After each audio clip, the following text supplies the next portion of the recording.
Hey, aloha, aloha, and mahalo. Uh, if you subscribe to my channel, thank you very, very awesome. Mahalo from us here on the ranch. Um, Happy Sunday. Yeah, so here is today's update. Very, very bad update. I am very kind of frustrated, you know, but that's why, there are good things and there are bad things in everything, right? So let's talk about the bad stuff and stuff that you need to avoid. Okay. Number one, do not buy a brand new boat. Okay. If you're new to boating, never, never buy a brand new boat. All right. Number two, when you buy a used boat, very first thing you do, change the oil, change the lower unit gear lubrication oil, yeah, gear oil. So change that. Let me turn it around. So you need to change the lower unit gear oil, and also the oil for the engine itself. Those are two different things. So yeah, make sure you do that after you buy a used boat. Do not rely on them telling you that it's okay. They change oil and everything. Okay, you must be proactive. Okay, don't be like me. I regretted it, but there's not much I can do right now. All right. Okay. Number one reason why I don't want you to buy a brand new boat is, if you're new, is because you need to learn more about boating. You need to learn about the engine. You need to learn about everything, especially the engines. All right. See, me, I'm learning a lot right now. At least I'm learning on this used engine. So by the time I repower my boat, I already know what to expect and what to do. So I should have changed the oil for the lower unit, the gear oil, but I didn't. So uh, this the starboard engine, um, the noise changed. I noticed there's something cracking noise in there, so that's how I know I have to bring my boat up to look at it. And then when I look at it, the screws, they have the washer. The washer messed up. Seems to me like they forced it in. Whoever serviced this thing forced the screws in. Both screws, the washers really like came out, like outside. You can see there's gonna be leak in there. And so I first looked at the bad engine because I was like, okay, something is wrong there. Why would it make that kind of noise? And I noticed there was no lubrication oil, or there's no gear oil in there. All right, so I now I look at the port engine, and then I took out, at least there's still oil in this, but the problem is there's water, which tells me that the sealants somewhere in here, somewhere in the lower unit, it's leaking. And also the screws, hopefully it's just the screws. We'll do a pressure test on this and see how it goes, if there's leakage anywhere. But the screws again, the washer or the seal ring or o-ring or whatever you call those things, they're also like, it seems like they forced them so much that those rings kind of came out. You don't force those things, you just, you don't, there's no need to really, really go crazy tying this thing up, because the more you tying it up, it'll be like that. It'll just all messed up. So whoever worked on this engine really, really messed it up. But I didn't check them. I didn't change them. I waited until it's too late. So now I had to cover up my boat, because I'm going to take the lower units off and check both engine. Make sure, because the engines are very, very strong. I mean, very, very strong. Okay. All they need is the lower unit to be worked on. All right, so yeah, I learned so much about it. So now I covered my boat. The front, I'll cover the backside later. I think probably need easy access and all that stuff. So I'll probably leave the backside, but I don't know. I have to cover in my house. At least the front is covered up. Yeah. So a lot of work, but now I kind of know that my boat is gonna be here. So I'm gonna probably bring more gravel to level it off, and then put a pave, or not pave, but yeah, put a concrete over here, and put the very, very high posts, so that way it can stay under shelter when I bring it up on my land. So that's my future plan for my boat. Okay, so yeah, nothing much going on. It's a Sunday. I don't want to work on anything, but yeah. There. See, cover it up nicely. Get it out of the sun. Yeah. So I don't know. Probably my assumption is probably 2 more months before I can put this guy in the water. So probably toward the end of May is when I'll probably finish it. Number one, I'm gonna need money. So that's where you guys come from. If you guys like my videos, subscribe, comments, share, I'll probably have a pen. You know, that goes a long ways, you know, couple $1 here and there. All right, so you guys are very helpful. You guys are awesome. So just share. Hope you learned something. All right, so let me show you a few more bananas. So banana here. And there's banana. And the other banana is still right there. And then let me take you to another banana. And another banana over here. If you guys can write it down in the comment section what's the name of these bananas are. So this one, please give me a name. I want to know the name of these bananas. A lot of bananas coming up. Yeah. And then we have kava plants here. Kava plants. So yeah, let me show you. Oh, and someone gifted this to me. Yeah, it's growing good. They told me this is good for nitrogen or whatever that is. Nitrogen for my land. So maybe the leaves, I don't know. There's some tree that reminds me of Canada. Canada tree. Okay. Alrighty. And then sugar cane. This is a different kind of sugar cane. Yeah. A guy delivered and then just ran over them. Yeah.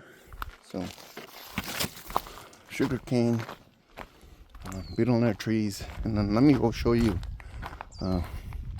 some other things that might interest you. All right, let me show you. Let me take you around on a tour here.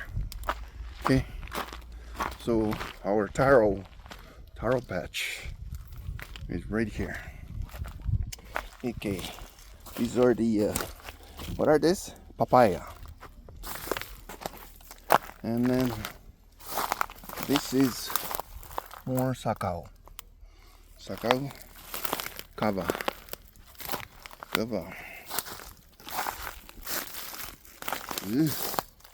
Look at those. Kava. Look at those. Kava. And more kava. And more kava there. And down. Yeah, there's a lot of kava coming up. And the taros. Yeah, so I'll take you on a tour.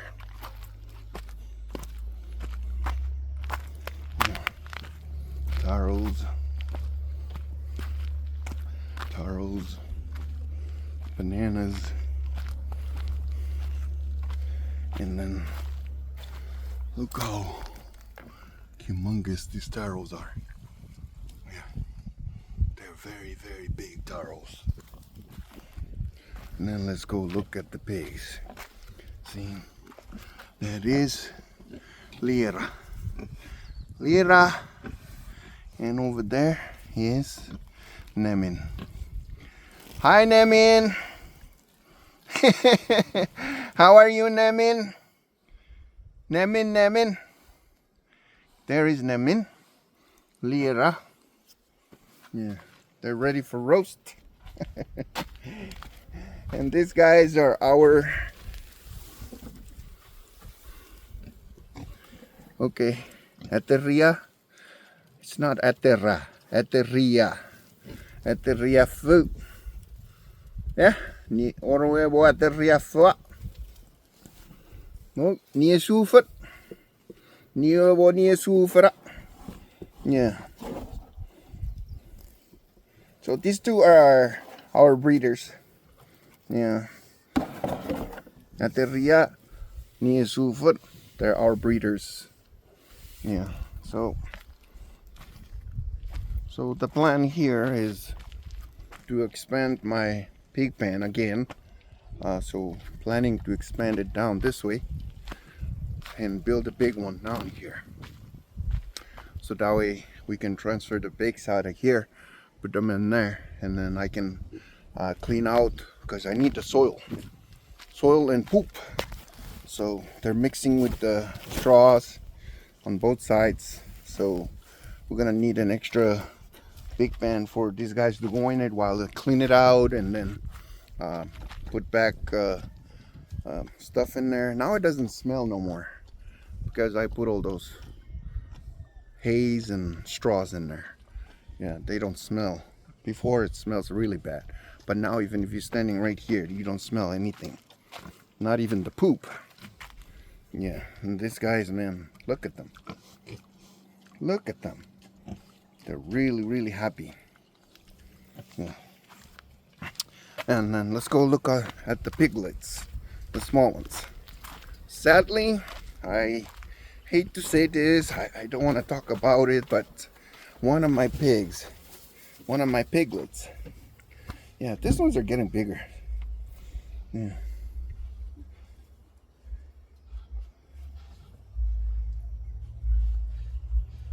Yeah. One of the white ones that came with that one over there, came with that. Yeah. It got stuck. When I came out in the morning, it died because it got stuck under the one of the, yeah, under this log over here. And I think it got stuck at night, because if it's during the day, I'll be able to save it. Come here. So now that's why I filled this up with the straws, so that way they can go under. They're still digging, but not as bad as before. So now it's filled up with haze. Yeah. And they're still digging, but it's much better. As for their water, yeah, I can see they're healthy and good looking. They're getting bigger. So I'm very, very happy about that. And yeah, mahalos to Marcy, the one that I bought my pigs from. She's giving me one for free to replace the one that died, you know. It wasn't like sick or anything, it was just some kind of accidental, which is very sad, heartbreaking, but yeah, things like that sometimes happen, you know. Very sad, but that's how you learn, and then you continue to improve. So yeah, this is a long video. Today's our anniversary. Me and my partner the mom of my babies, my kids, my grandkids, mom of our house, my wife, partner for 34 years. Yeah, 34 years. A lot of challenges, obviously, just like any couples. We have so many challenges, but you know, nothing to regret. You know, right? Right? Did you say happy anniversary? To Grandpa? Huh? Dora, say hello. Tell them hello. This is Dora. Lovely dog.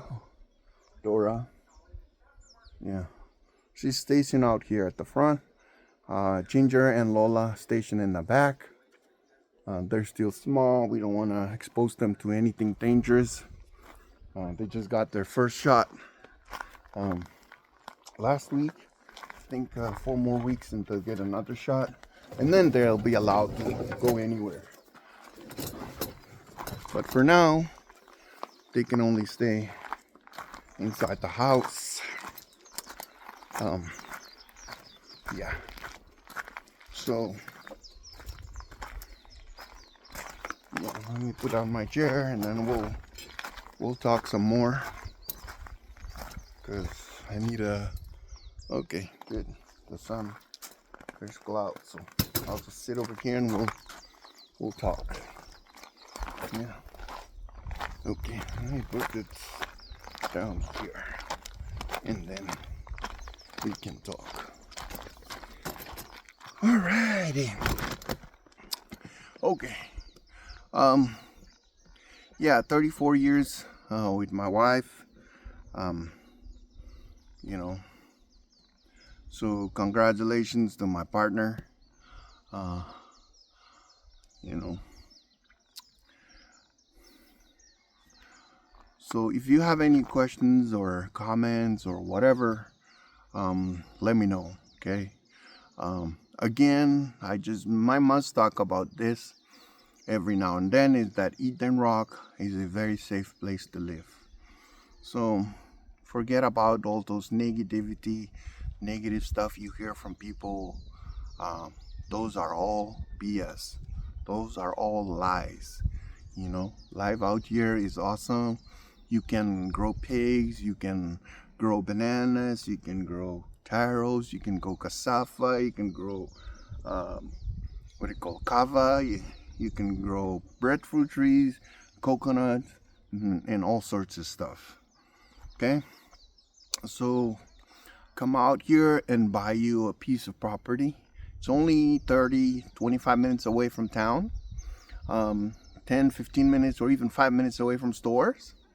As you can see in my other video when I was driving and I showed you how far it is. So Eden Rock is a very nice subdivision, and the majority of us that are here now are very proactive in our HOA and contributing to our HOA. So our HOA in turn is going to do a good job of making sure that all these trunk cars are out of this subdivision and to keep yeah, so yeah, and talking about road fees, I think it's only $60 a year per property, and then $15 for your membership fee, so it's only $75. And then they ask you for your donations. Yeah, for us, we own, you know, a couple of properties here, and yeah, so we ended up paying about $345, including our donations. Yeah, 60 times 3 is 180, plus $15 is 180, 15, 195, and then we donate the rest for our fire truck, for trash collections, and for other stuff. So our HOA is doing a great job, and that's why we're not hesitating of donating stuff in our park and stuff. So yeah, I just have to, you know, say thank you to our to Louis and all those guys that are taking care of the HOA, because they're doing a good job. I know we're trying to become official so we can get grants from the state or from the county, so they can come out here and at least work on, you know, the main roads. We have 2 main roads. So yeah, if you guys have any questions whatsoever, reach out to me and we'll talk about things. Yeah. Okay. Yeah, please share the video and subscribe, and thank you so much. I appreciate it. Have a good one.